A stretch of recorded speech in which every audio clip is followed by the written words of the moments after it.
thy kingdom come. Everything is about God's kingdom. From Genesis to Revelation, the word kingdom is the driving narrative of the story.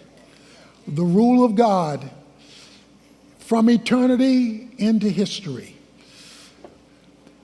but in relationship with his people. And what God is asking you to do is to merge into his program, to merge into where he's going, to merge in the direction he's taking.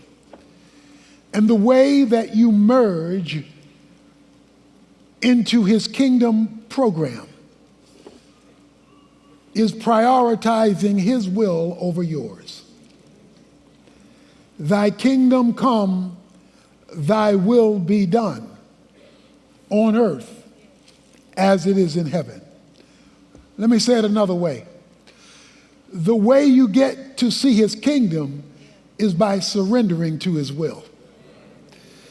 If you're praying for his kingdom, but you're not willing to be surrendered to his will, then you don't get the kingdom part because he didn't get the will part.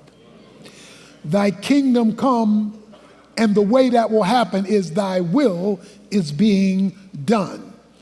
How is it being done? On earth like it is in heaven. Which means if I want heaven on earth, then I must be willing to submit to his will on earth so that heaven is free to make its presence on earth. And therefore, the visual manifestation of his kingdom.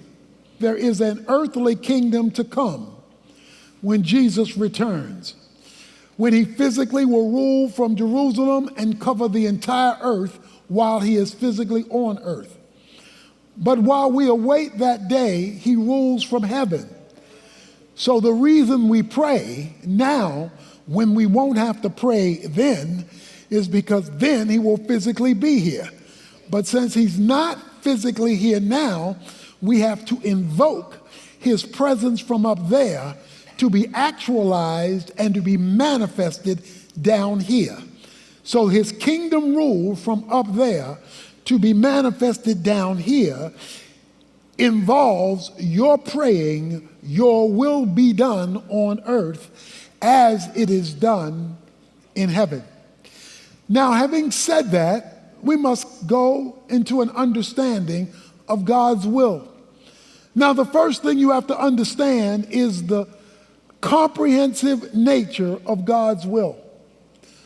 God's will is comprehensive, and what I mean by that is nothing sits outside of it. God's will is what he wants, where he wants it, and when he wants it. It is absolute control over all of his creation. For example, let me read to you Isaiah chapter 14, verse 24 and verse 27. The Lord of hosts has sworn, saying, surely, just as I have intended, so it happened. And just as I planned it, it will stand. Verse 27 says, for the Lord of hosts has planned, and who can frustrate it? As for his stretched out hand, who can turn it back? Chapter 43 of Isaiah, verse 13, reads as follows. Even from eternity I am he, and there is none who can deliver out of my hand. I act, and who can reverse it?